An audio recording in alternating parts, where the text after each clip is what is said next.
Good day, my friends. I hope everyone is doing fantastic. Today on the podcast, we are diving into something that I'm really excited about because this is a conversation I've had with a lot of people. And what we're going to be going through is what is like the scientific approach to fitness and specifically fitness for longevity. So, how do we actually structure our fitness routine around the fact that we want to not only get better and perform better and function better today, but we're actually functioning better in the future. And we're setting this up where I'm getting healthier and healthier throughout time as I go through this routine. I see so many people who come in my office and their fitness routine is actually degrading the health of their body. And so when we look at that, we can get really specific about how we are going to train so that we get healthier on all of the metrics that we need so that we can heal through time and we can continue to improve our health on all the metrics that really matter. So what we're going to do on today's show is go through what are the main categories that we need to be training over a week period and how to train each of those categories. We're also going to go through some tips of how to implement those on a weekly basis and what does that actually look like as we go through time in the gym and how do we recover from these things? What are some little tips and tricks that we can actually use to make it a little bit easier and a little bit better? So without further ado, let's dive into fitness for longevity. So when we look at this, there's a few main categories that I'm always working with patients on. So the very first category, I think, is cardio. And the way we explain cardio is in the pyramid basis. So we're identifying the base level of fitness that we have, and we explain this like to have a very high pyramid, you have to have a very wide base. So when we're starting to train cardio, we want to train, lots of volume, high base. We want to train kind of the low and slow version of cardio. This is your zone 2 cardio fitness. And a lot of times when we start looking at this stuff, you're doing conversational level training for a long period of times. 30 minutes or more would be this kind of, building the base of my pyramid. And so, when we look at this stuff, we want to start to identify what are my current levels, and then how does that inform what I need to do going forward? So, when you're looking at just cardiovascular fitness, if we improve from the lowest level, let's say that we don't have any cardiovascular endurance at all, we're very, very low level, and we improve to above average. This is a feasible thing, as we'll go through one of my patients' experiences on this. Just going from the lowest level to not elite, not amazing, just above average, we will reduce our risk for all causes of mortality by 60 to 70%. That is a massive change in the risk of any cause of mortality. Any cause of death for my age group will reduce by 60 to 70% if I improve my cardio endurance from the lowest to above average. And when you look at getting fit from a cardio standpoint, there used to be like, oh, if you were doing a lot, it could be bad, blah, blah, blah. Those are all short-term effects. The overall long-term effect is always positive for improving fitness. There was a study, Mansager, MD, on 122,000 patients, and they found those with the lowest risk for all causes of death had the highest level of cardio fitness. So when we look at that, and we'll put the VO2 max chart in the show notes at DerekHines.com, you can see that the higher my cardio fitness gets, the lower my risk for any health problems continues to go. So it's really important that this become a part of our weekly routine. And most of the low and slow says that we need about 90 minutes a week of that zone 2 type of training. You can split that up, and we'll go through some example schedules of a week towards the end of this, of like, how do we actually put all this into practice? So we could do 3 30-minute cardio routines we could do one 90-minute cardio routine. I kind of like one big block because it challenges us a little bit more and gives us a little bit different muscle, so to speak. As we continue to climb the pyramid, though, we start to get to where we are doing much less time at a higher intensity. At the very peak of the pyramid, what you would be looking at is your VO2 max, the highest level of being able to take in oxygen and use it for activity, use it to run, any of that type of stuff. So we want to train the base of the pyramid and make that a really, really wide base. And as we go up the pyramid, we want to start to test, how high can I climb? How high can I get the peak of my pyramid? And that kind of gets us into a little bit different category. So one of my patients came in, we'll call her Janice for the sake of this. When we started working with her, she was 58. And the first thing we did was, hey, let's find out where you're at. So we had her go and do a VO2 max test. And she came back at a 26 milliliter per kilogram per minute, basically, is how those are measured, which was on the low end. It was quite low for her age group, from the 50 to 59 category. So the first thing we said was, you've got to start to train that. We need fitness, we need strength, we need to do all this stuff. But even as we build those things, the cardio part of this is your lowest hanging fruit, so it needs to be a priority. So we started having her do treadmill walks, because she had access to it, for 30 minutes, 3 times a week. And she initially could not complete 30 minutes on the treadmill. So the initial thing is, hey, look, we have to accumulate 90 minutes a week. If you can't do 30 minutes straight, do what you can, and then add in more and more as you go along. So over probably a 3-month period, she got to where she was doing 30 minutes straight. And then the goal was, now I want you to do 30 minutes at a little bit of an incline on the treadmill. And so initially she couldn't do that. And so we built up to 30 minutes at an incline. I think she was doing initially 1%, 2%, 3% incline. And every time her perceived exertion hit 50%, I'm about halfway of what I could do, that was when we increased it. There came a time where she was doing 30 minutes. This was about 6 months in. She was doing 30 minutes at a 4% incline. And she said, hey, my perceived exertion is at 50%. And so we started to say, well, I don't really want you going higher for risk of injury, and I don't necessarily want you going longer. So let's just start working on changing speed. As long as we're in low and slow, the conversational speed, then the only other thing we can do is let's start adding some weight. So she started doing, initially, we got her a weight vest that you could do 5-pound increments. So she put a 5-pound weight vest on. She's at 4%, and she's doing 90 minutes a week, 3 30-minute ones with a 5-pound weight vest. She went with that for probably 6 weeks and said, hey, my perceived exertion's at 50% again. Let's add 5 more pounds. And so what we were always doing is we're working in these constraints of, can we continue to kind of challenge that energy system, that zone 2 low and slow energy system, and continue to push it higher and higher. So after about probably 8 months of this, we retested her because she was exponentially further than she was initially, not being able to walk for 30 minutes straight. To the end of this, she's walking not only 30 minutes 3 times a week, but she's doing it at an incline at a faster speed with weight on her. And so we wanted to see.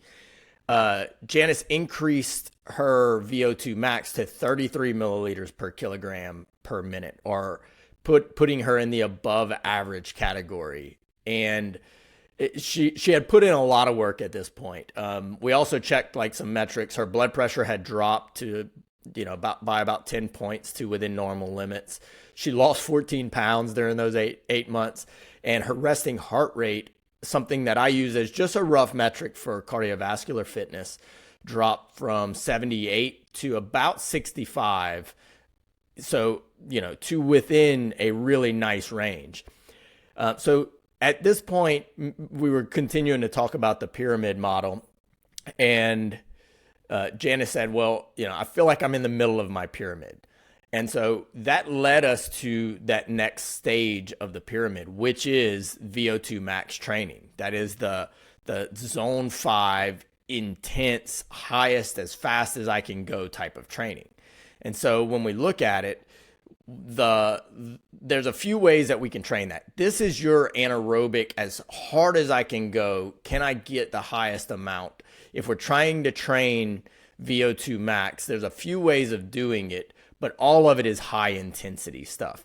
VO2 max is a little bit strange because it's the maximum amount of oxygen that we can take in and utilize and put to work while we're being active. And when we test that, it seems a bit strange that we would do that at a very high intensity, but a lot of people have heard of Tabata, and Tabata actually kind of set the standard of, we can use these high intense activities, and if your body can figure out how to operate at a high intensity, then it'll figure out how to use more oxygen at a slightly lower intensity, thereby increasing our VO2 max.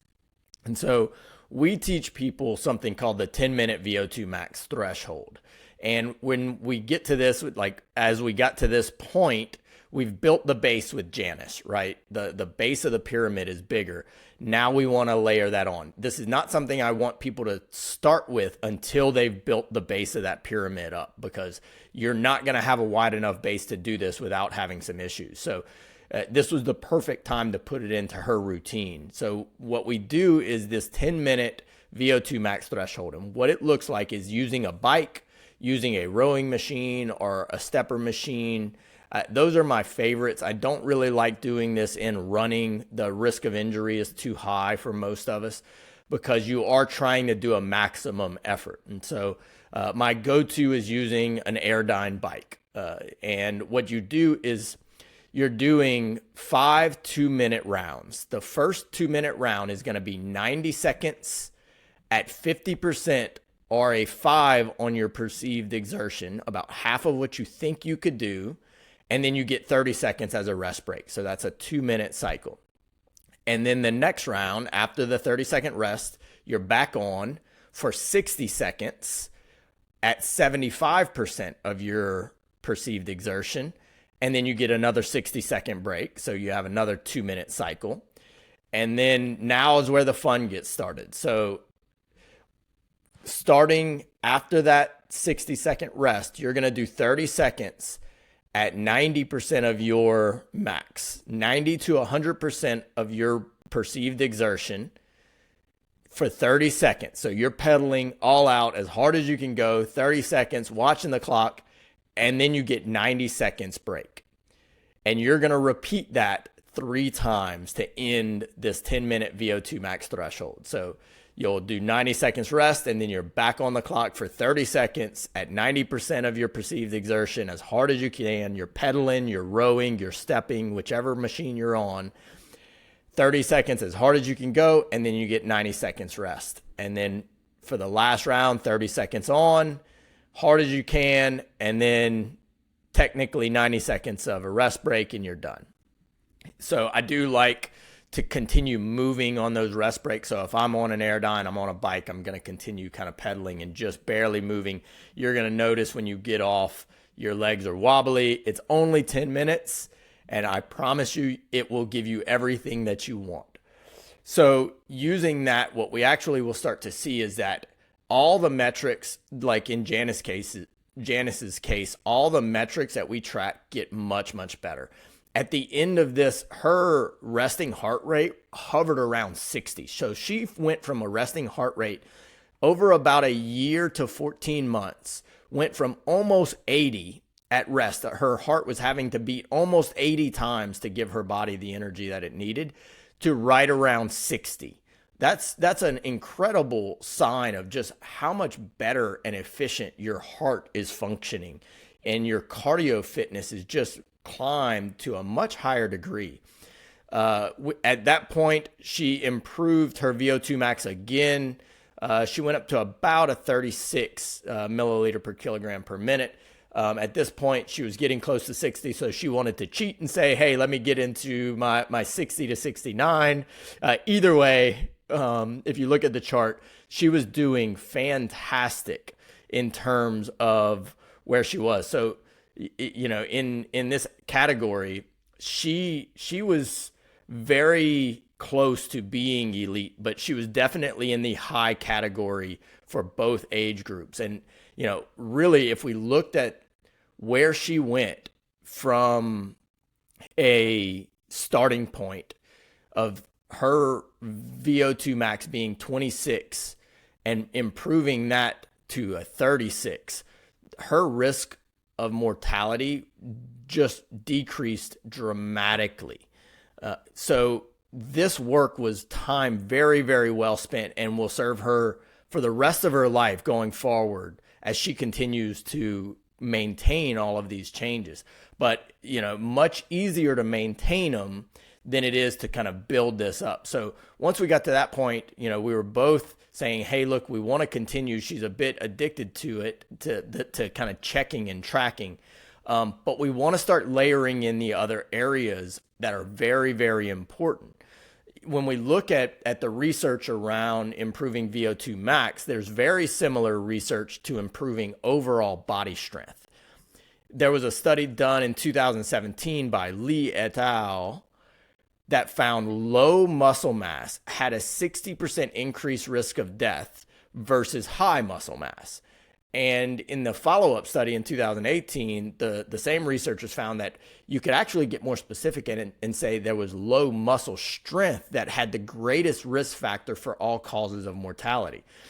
And in following that up, if we look at the risk ratios of having very, very low muscle strength, there is a 2.34 risk ratio. That means 234% increased risk of all causes of death for having low muscle mass. To put that in perspective, smoking has a 1.4 to 2.0, depending on the studies. So 140 to 200% increased risk of all causes of mortality from smoking. So having very low muscle strength and muscle mass is a bigger risk factor than smoking is, which is quite astounding.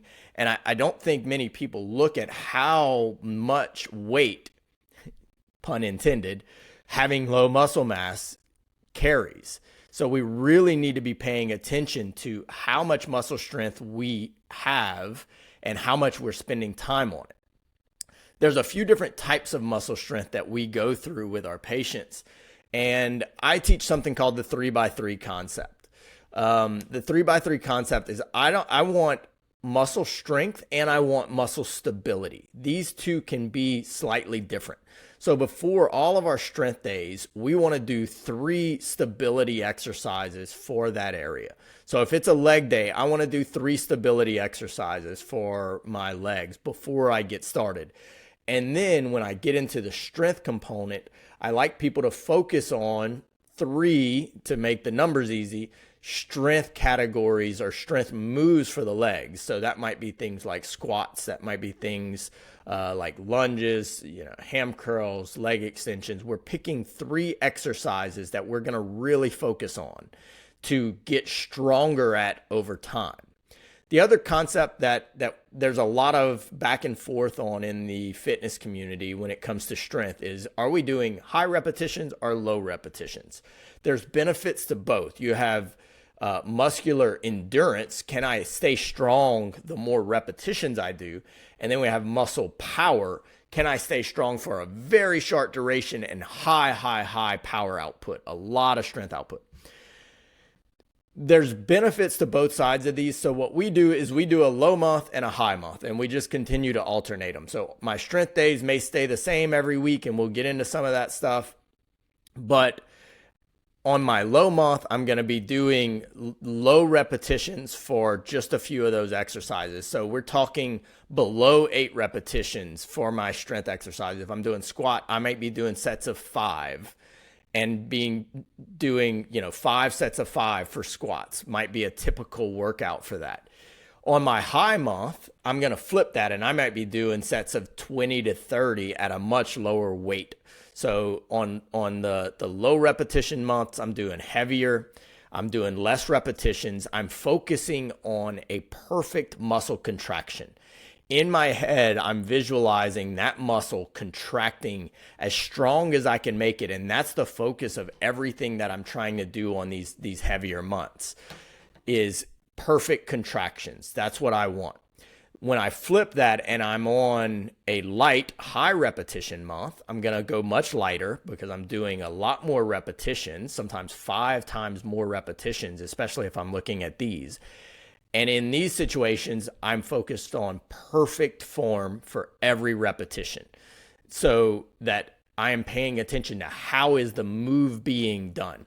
It's just a slightly different focus, but it gives benefits, and I'm tracking a lot of different things: high month, low month, high month, low month. And it gives us a really good way of checking all of those boxes. So if we go through that, there's a few things that we want to do. We want to make sure we're progressing in all of these. So on my heavier month, I do want to be getting stronger heavy month to heavy month. So if I start in January as a heavy month, I'm tracking my squat strength. Then I want to end that month being able to do more weight than I started the month. And then I want to continue to push that up just a little bit in different categories as we go along. On my lighter month, I want to still either be going up in repetitions, or I want to be going up in weight for the same number of repetitions. So I'm still progressing.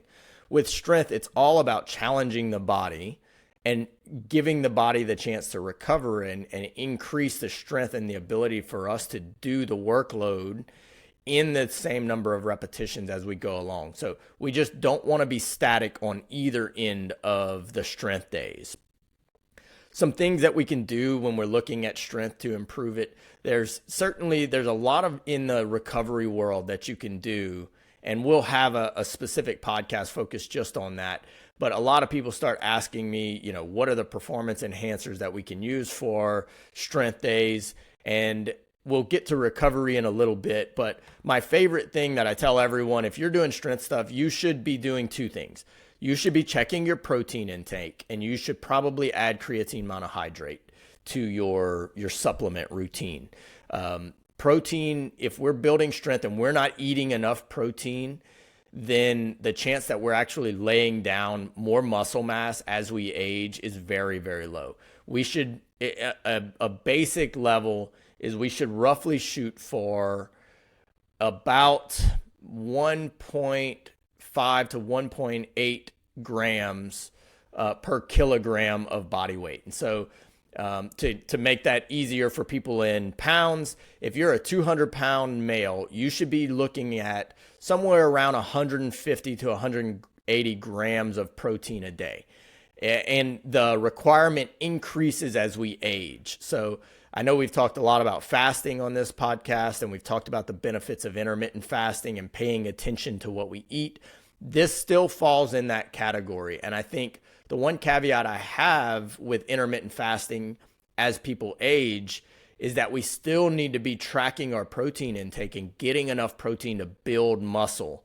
And anytime I have older patients above 60 coming in and they're saying, hey, I'm having trouble putting on muscle mass, we go through everything we just talked about. We're going through the strength training routine, a low month, high month, and protein intake. And when they start to add that in there, there's some other things that we can tweak, add in creatine. Every single time we start to see improvements when we get the protein intake corrected. So it's a really important one. And I think in today's world, we've kind of shifted almost too far where a lot of people are under eating protein and they're having trouble keeping that muscle mass. And going back to those studies, low muscle mass and low muscle strength have a massive influence on your ability to age and fight off any causes of mortality. So very, very important that we get this right. I'm going to go to stability because stability and strength on our weekly training are tied together very well. So there's 2 versions of stability. There is segmental stability, which would be like, can I stabilize my shoulder specifically? or my hips, specifically my ankle, are the individual segments staying stable as I do work or move weights throughout the kind of movement? And then there's global stability, which would be, can I stabilize my body? Do I have good balance as I'm moving, as I'm walking, as I'm stepping over things? That becomes more and more important as we go through the aging process. Having good balance, and patients who are listening to this have heard me say it a million times, can be a superpower as we go through the aging process. Because if you have really good balance, we can keep our body stable and have less risk of an injury or a fall with a little bit less strength. And we know that we're going to lose strength. We can do all this stuff to fight it, but strength will go down with time. So we really need to make sure that we're creating good global stability. So what this would look like in local stability is starting to do some single leg or single arm movements in our routine. And this challenges a lot. The nice thing about this is, like, if I do a single leg squat and I'm doing good range of motion, this challenges all of the segments along that. So I'm really challenging ankle stability. I'm challenging knee stability, and I'm challenging hip stability and back stability, all doing a single leg squat. If I do a single leg deadlift where I'm on, and we'll put kind of links to all this stuff, but if I'm doing a single leg deadlift, same thing. I'm really challenging my hip. I'm challenging my lower back. We start to add in what we call a single leg deadlift with a twist. So at the bottom, we'll actually rotate our body up and really increase the stability requirements that your hip has to provide to keep you in that position. Single leg hip abduction. I'm challenging the stability on both sides whenever I'm going through there, the movements. If we start looking at doing segmental stability on all fours, where I'm on my hands and my knees, I can start doing some kickbacks in that position. I'm staying in all four and I'm doing like a donkey kick. And that's challenging the segmental stability of my core. That's challenging the segmental stability of the hip that I'm kneeling on. It's challenging the segmental stability of both my arms and shoulders and wrists. So when we add in these stability days, these segmental stability days, you're improving the segments all through the chain, and we're allowing our body to utilize the strength that we're building. So it's really, really a great thing to add in. I've had patients fight me on this, and they start to realize when I add in that stuff, my body feels better. It feels healthier. That's one of the things we see when people are doing a fitness routine just focused on getting stronger, is that I'm getting stronger on an unstable base sometimes, and I'm adding fuel to the fire. I'm increasing my risk for injury as I go along. And at some point, that all comes crashing down, and I no longer can exercise because I have an injury and I lose all the progress. So if you have dealt with injuries as you've been working out, the chances are you are not adding in those segmental stability days into your routine. Some examples of some single arm stability might be something like a Turkish get up using a kettlebell. I love kettlebell swings, single arm kettlebell swings. Single arm dumbbell snatches, work on all fours, as we talked about, doing the all four bird dog, all four balance, doing a high plank, very, very helpful for shoulder stability. Things like bear crawls can be very, very helpful. Doing single arm rotations, doing the kind of yoga moves where I'm doing single arm stability as I add in the upper arm rotations, doing tripods, all of these things that put my shoulder complex in a stable position and challenge it are really, really helpful to utilize the strength that I'm building in my core, the strength that I'm building in my arm, in my shoulder, in my bicep, tricep, in my wrist, all of these things. So when we look at segmental stability, we're going to start our strength workout with some of those moves, and then we're going to lead into the strength moves as we've challenged the stability. So we're going to do stability first, strength second in a strength workout. And I'll come back to that here in a little bit whenever we get into a sample weekly routine. Global stability is just balancing my whole body. And there's a lot that we can do for this. And the nice thing about working this into our routine is that it fires all those little small muscles that we might not be training, picking our big three strength focused moves. So I love things like yoga for global stability because it challenges our body to stay stable through space. Tai Chi is something that has been shown to really improve balance and reduce risk of falls. So it's slow, controlled movements while we balance the body. And single leg exercises, as we're talking about, single leg balance exercises. So if I'm doing arm workouts while I'm standing just on one leg, those types of things that we can add in can really become very, very helpful, of like layering in balance into a lot of the exercises that we're already doing are really, really valuable whenever we look at adding this global stability. And then adding in straight balance training. Am I doing things where I am challenging my balance, eyes open, eyes closed, on a stable surface or on an unstable surface? If I start adding that in, even intermittently throughout the week, our body wants to be in balance. And so it really will increase my ability to feel very stable. And when we get older patients to go through these things, they start to say, I'm just so much more confident in my moves, in my ability to go out and go travel and go do some things. So having good global stability, balance, can really be a superpower as we go through this. If we continue going kind of down the checklist, the other part, so we've gone through our cardio pyramid. So we start with the low and slow zone 2. As we continue to build, we get to that VO2 max style training. We've started to look at, can I build the strength that I need to keep my body healthy and the stability to prevent injuries and make sure that I'm able to move my body the way that I want. The other thing that we need to look at that a lot of people will miss is mobility. Mobility is something that allows our body to move correctly through space. This helps prevent pain. This helps decrease our risk for injury and actually allows us to improve performance on a lot of different levels. And mobility is the one thing I think that we're going to do every single day. So what we want to do is hit our major problem areas throughout a week's time span. So every week we should have something that we do for each major category, even if it's just one time that week. At least we're getting through it every week. And over time, that's going to start to accumulate and we're going to really start to get better mobility and we're going to decrease our risk for an injury.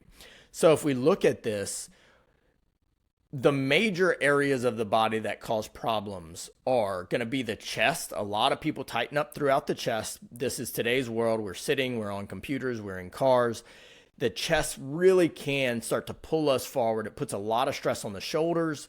It restricts a lot of motion that can end up causing shoulder problems and injuries and rotator cuff tears. It puts a lot of stress on the neck and causes a lot of the compression throughout the joints in the neck and can really start to create some issues if we leave it. So we really want chest to be on that list. The hip flexors act the exact same way that the chest do, just in the lower back. So they're pulling on the front of those segments in the lower back. If we allow the hip flexors to tighten over time from sitting, we can really start to increase our risk for problems throughout the hips and the lower back. A couple other major problem areas we want to make sure we hit are the quads, the front of the leg, the hamstrings, the back of the leg, the calves, and the mid back and the outside of our hips. If we hit the chest, the hip flexors, the quads, hamstrings, calves, the outside of the hip, and our mid back, we've checked all of the major areas that can lead to problems over time. And we just do basically a few minutes every day. Go through what you can. Monday, we might be stretching the chest out and rolling that out. Tuesday, we might do hip flexors. The next morning, we might do kind of quads and hamstrings. Then we'll do calves. Then we'll get down and work and roll out the outside of our hip. We'll do a piriformis stretch. spend some time loosening that up. The next day we might do all mid-back rotation, do foam roller for the mid-back, do tune-up throughout the mid-back, tune-up ball. And we've checked all the boxes, but the idea is that we spend a little bit of time every day doing something for mobility. We do this in a few ways. So there's a lot of research questions on how long should I hold a stretch? Should I hold it for 30 seconds? Should I hold it for 2 minutes? Should I go in and out of it in a dynamic stretch? Should I get down and use a foam roller and actually release it? When you really start to dig in the research, and there's going to be a bunch of doctors who have different opinions based on what they've seen with this, the bottom line is the research says if you accumulate time working on flexibility, that you will improve the muscle's ability to stretch, and you will decrease the stiffness inside that muscle to a point where you have healthier, better moving muscles. So don't be cute with this. Spend a little bit of time every day. If it feels good to hold 30 to 60 seconds, do that. If you're bored with that, grab a foam roller or grab a tune-up ball, which is kind of something that we use. You can Google tune-up ball. It's like a firm, yet it's soft enough that it doesn't hurt. And roll that muscle out to find the spots that are really tight and knotted up, and do some deep breathing to tap into your nervous system and allow that to loosen up and relax those knots in there. So you're improving the mobility and the flexibility of the tissue by spending a little bit of time every day. This is extremely valuable. Again, don't be cute. Spend the time doing it every day. Spend 5 to 10 minutes, and I promise you will start to feel that you are getting better motion. I'll add this layer in, and why we need to make sure we're doing the commitment to doing it daily. There's quite a bit of research and anecdotal evidence that for every year that something has been tight, it takes somewhere around 20 to 25 hours of consistent stretching to get that muscle back to normal flexibility. That seems very arbitrary to me, but I've heard multiple doctors and military physicians mention that number based on what they've seen as they're working through time with some of their patients. And I've noticed in myself and in some of my patients, when we look back on the accumulated time for somebody to start really noticing a big change, it ends up being right around that 20 to 25 hour of accumulated time. So, if we're doing 10 minutes every day, we're getting an hour a week of mobility. So within 25 weeks, we've hit that 25-hour mark, and you're going to really see a lot of improvements in mobility and flexibility. So if we check all of these boxes, we have set up this beautiful routine of improving my cardio pyramid, of improving my overall strength, improving my segmental and global stability, and improving the mobility of my entire body. So I'm going through all of the major problem areas and any areas that I have some tightness or issues with. And I'm spending some time every day just working through the whole body. So over a week, I've gotten every major thing moving better, and I start that back over. As we go through time, this type of program will change how you age and how you function with an incredible degree of effectiveness. And it minimizes the need to start looking for external sources, because I've checked all these boxes in a way that allows me to continue to make improvements and not get injured and not have these problems that derail me.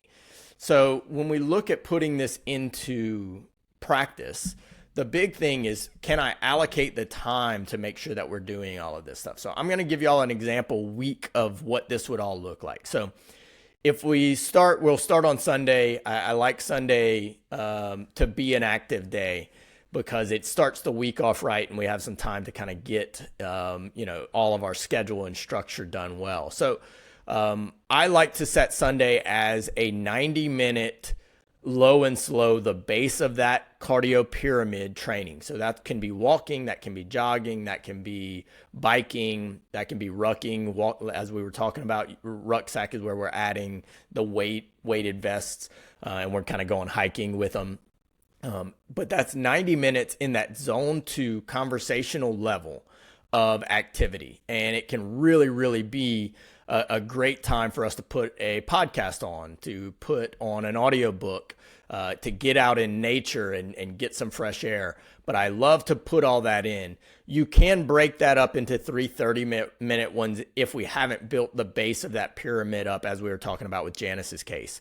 But in this instance, we'll look at doing 90 minutes on a Sunday as our zone 2 base of the pyramid training. When we get to Monday, I like to hit the ground running with Mondays and do strength leg day on a Monday. I'm really getting into the routine. It's very important for me to have leg strength. If we look at the low-hanging fruit of keeping us mobile and keeping us active, leg strength to me is higher on the priority list than arm strength. I want to make sure I'm hitting that every week. And so on leg day, I'm going to do that 3x3 program where I'm going to start my leg day with 3 stability exercises for my legs, my hips. So I might start that with some single leg squats, some single leg deadlift, and some lunges.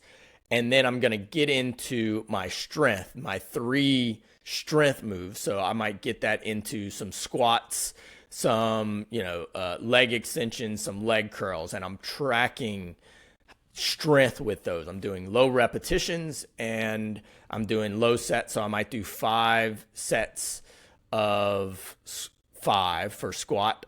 For deadlift, I might do same thing, 5 sets of 5. And then I might do, some hamstring curls, 5 sets of 5. And that's my 3 for that day.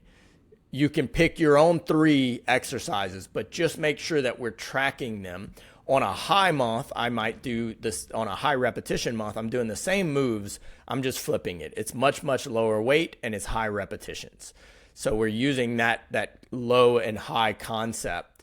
And I'm still starting those days with stability work. If I'm in a high month, I'm still going through the same kind of program where I do the stability exercises first, and then I come behind and I do the strength exercises, whether it's a low or high month after I've done the stability.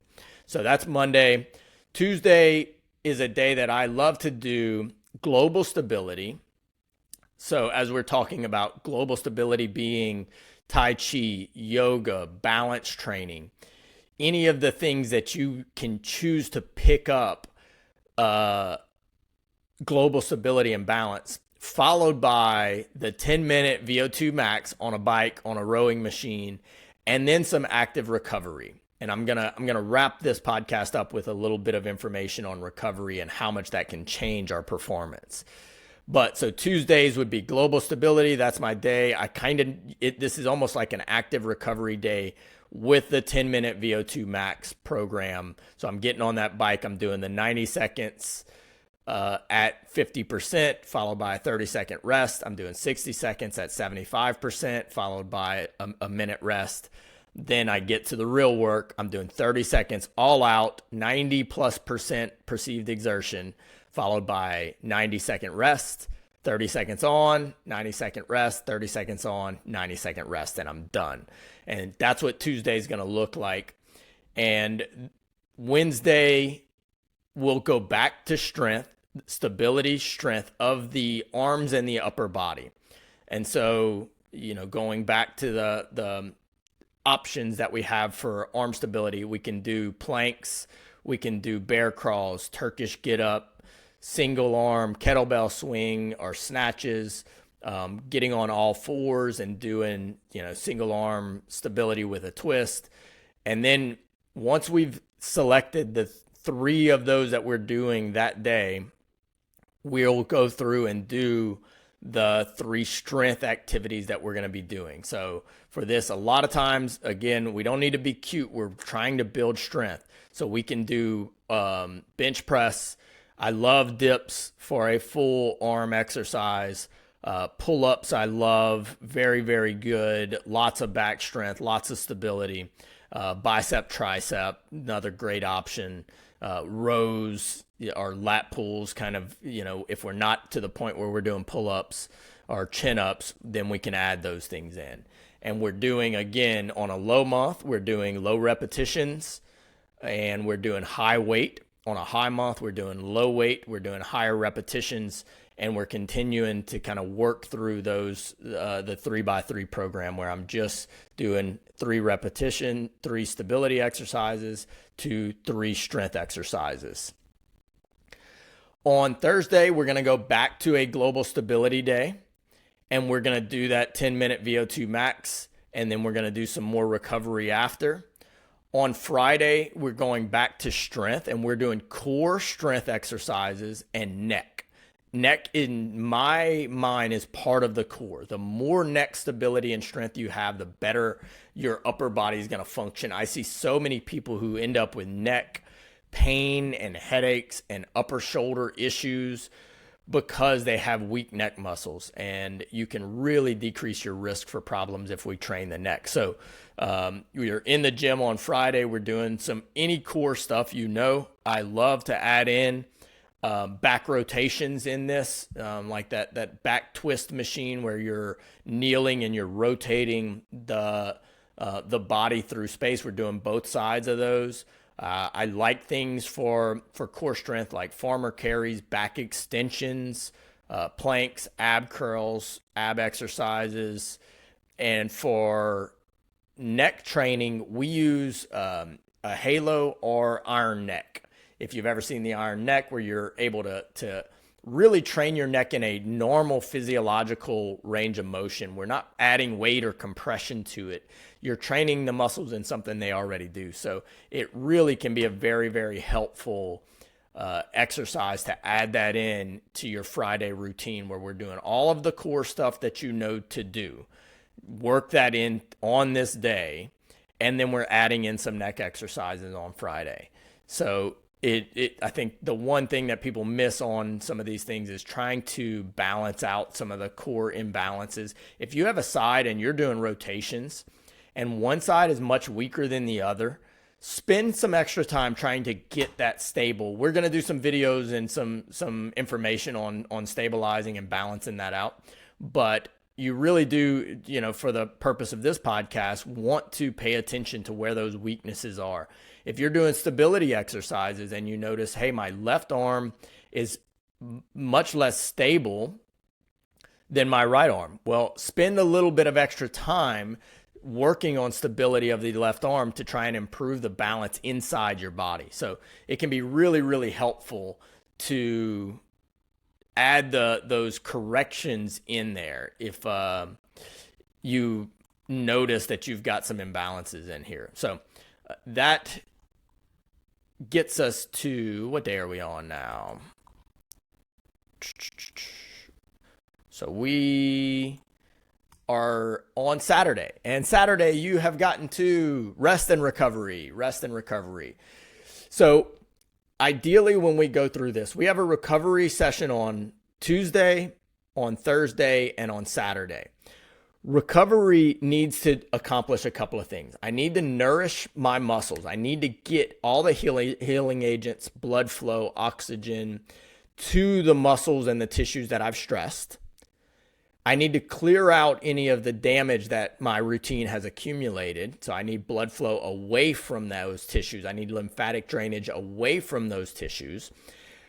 My recovery also needs to decrease inflammation that has accumulated through the body, so that I'm not, my strength training day hasn't accumulated trauma from continued weeks of doing that. So I'm decreasing inflammation. And it also needs to help to reduce any types of swelling or tissue damage that has happened. And we can do that in a few ways. So sauna can be an amazing recovery tool on these recovery days. When you get in a sauna, we've talked a lot about it. You're heating the body up, you're dilating blood vessels, you're restoring blood and oxygen delivery to a lot of the tissues. You're turning on heat shock proteins, which reduce inflammation. You're activating repair cycles with some of these proteins so you can repair any little bits of damage that have accumulated. So doing a 20 to 25 minute sauna session can be a really good part of your recovery. I also think that it kind of, it activates some like cardio routine, cardiovascular improvements. So it's a very good recovery, and you're kind of getting some exercise for your blood vessels at the same time. PEMF, pulse electromagnetic field therapy, is an amazing recovery tool. It helps to get oxygen to all the tissues, even in areas where blood flow is not very good. So this really helps with repair, with damage, with healing, and it improves our recovery and our blood flow to and from tissues to such an incredible degree. So I'm going to put links to some of that stuff. If you go to the post that comes along with this in the show notes, follow that and you'll see links to some of the videos on PEMF that can be really, really helpful. So PEMF is a very important one. The Race Across America team used PEMF to recover and set the world record for that race as they worked in PEMF into their recovery. Basically, the Race Across America is like America's Tour de France. They ride every day, and they would get off and get on a PEMF mat and recover and get that blood flow. And that allowed them to set the world record for the Race Across America time. So very, very helpful to add that in. Cryotherapy is such an important recovery tool because it checks a lot of those boxes as well. Cryotherapy reduces inflammation in the tissues. It does get a short-term constriction of blood vessels, but when we come out of cryotherapy, you get this beautiful dilation where your body is trying to restore oxygen to all the tissues that it thinks were losing blood flow during that 3-minute cryotherapy session. So it's very, very helpful. Another important aspect of cryotherapy is it decreases collagenase activity, which is the breakdown of collagen. So if we want to restore healthy tissue, we need healthy collagen. So this is a great tool to make sure that all of our connective tissues inside our muscles, inside our ligaments, inside our tendons are getting stronger and reducing our risk for injury as we build this up over time. Another great recovery tool, and this kind of walks the line between recovery and performance enhancement, is something called blood flow modification, or KAATSU. On my high months with strength training, we will add something called KAATSU. And KAATSU is a smart blood pressure cuff that restricts blood flow. You can go back and listen to the episode with Stephen Muñatones on the benefits of KAATSU. But basically, if I'm doing high repetitions with blood flow modification, I can get 300% more growth hormone released in the muscles that I'm training and throughout the body, even though I'm doing very high repetitions. So it's really, really helpful for me to improve the hormone response inside the body as I'm going through this training routine. So incredibly helpful. Normatec recovery or lymphatic drainage style recovery can be very, very helpful at reducing soreness, at improving blood flow, at clearing out any of these little kind of damaged mediators that have accumulated from my routine.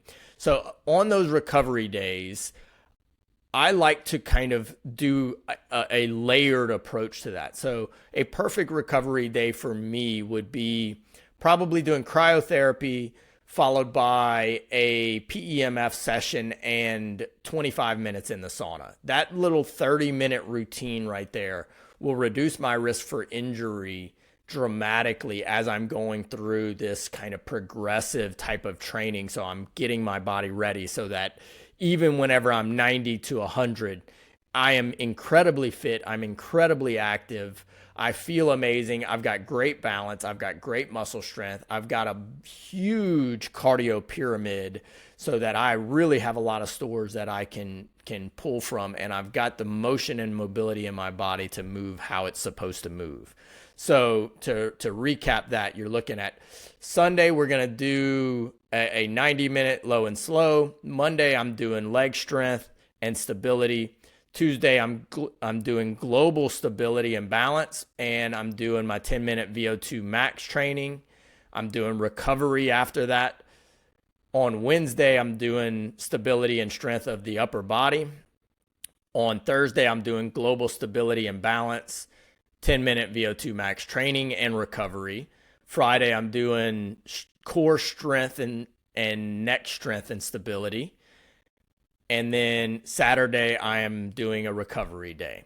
So if I structure this right, I have a few days where my routine is taking me about 20 to 30 minutes.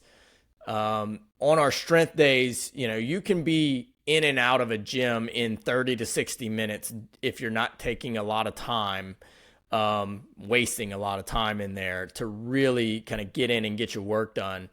And then depending on what you do on your global stability days, it's certainly possible for you to do some type of global stability for 15 to 20 minutes of like yoga or Tai Chi, and then do a 10-minute VO2 max training, and then get whatever recovery work you can do.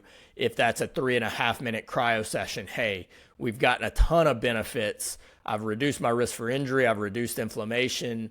I've worked on global stability. I've increased my VO2 max, and I spent 35 minutes working on it. So, you're looking at somewhere in that 30 to 60 minute range for each of these days spending my time on fitness. So basically 6 hours out of my week is spent making sure that I get to be functional and live the life I want to live and stay as healthy as I possibly can for all the rest of that time. This doesn't take time out of your life. This adds time to your life. As you go through this, you feel better. You have more days and time that you are incredibly functional and feel great. This adds experiences to your life. And if anytime I get pushback from people on the amount of time they spend on this, I'm like, you will, if you're spending time doing these things, not only will you be physically healthier, you will be mentally healthier. Exercise is one of the greatest treatments for stress and depression. So, anytime we start talking about these things, people are like, I need to spend time with the family, with the kids. I'm like, these 6 hours will make the rest of the time that you are spending with your family so much better, because you'll be more present, you'll be less stressed, you'll be less reactive, and you're just really creating this healthy future for yourself that we cannot match any other way. And it is so important. Again, if we look at the amount of risk reduction for someone who's in the lowest level of VO2 max versus the highest level of VO2 max, you're talking about a 7-time risk reduction. So 700% less likely to have a cause of death or mortality for the elite category versus the lowest category at all age groups. From a strength standpoint, the lowest strength person versus the highest is looking at about a 5-time risk reduction, a 5x risk reduction from the lowest category to the highest category. So not only are we improving quality of life, we're improving lifespan, we're improving health span, and we're checking all the boxes that would derail us throughout the pathway, if you will. So when we put all of this together, you've really created this, scientific approach to fitness and longevity that will give you all of the benefits that you need, and you're not missing any of the boxes from a physical health standpoint. So I hope that helps. I hope that kind of gives you some insight on what boxes we need to check.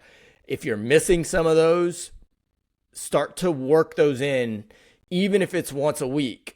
Start to work in the areas that you're missing. The ones that I see people missing all the time is stability, segmental and global stability. So they're not working on balance. They're not working on stability of the body. And those are the people who are getting strong, but they continue to notice some injuries accumulating. A lot of my older patients are not doing the peak of the pyramid. They're not doing VO2 max or intensity work. And that means that while I have the base of the pyramid, I haven't elevated my VO2 max to where it can be, where I really start to see that risk get reduced for any causes of mortality or problems. And mobility. If you can't move your body properly through space, you're going to have trouble staying healthy. And at some point, there's going to be some problems that start to pop up from the lack of mobility in those areas. So make sure you're checking all the boxes. Make sure you're doing the routine. Make sure we're building that cardio pyramid. Make sure we're building the strength using that 3x3 concept of stability and strength. Make sure you're working every day on mobility. Spend a little bit of time doing it. Wake up in the morning, go out. We're working on mobility each of those days. We're working on stability, doing some global exercises a few times a week, whether that's Tai Chi, whether that's doing some balance specific training, whether that's doing yoga. We have something in there that we are doing that improves the kind of full global stability and balance. And we've made sure that we've checked all of those boxes. So perfect way to wrap this up. If you have any questions, you can find me on Instagram at Derek B. Hines. You can also find me on Facebook, or you can find me on TikTok at Dr. Derek. So I hope you have a wonderful day. I hope you add a little bit to your wellness routine to get just that little bit healthier today. So have a great day, everybody.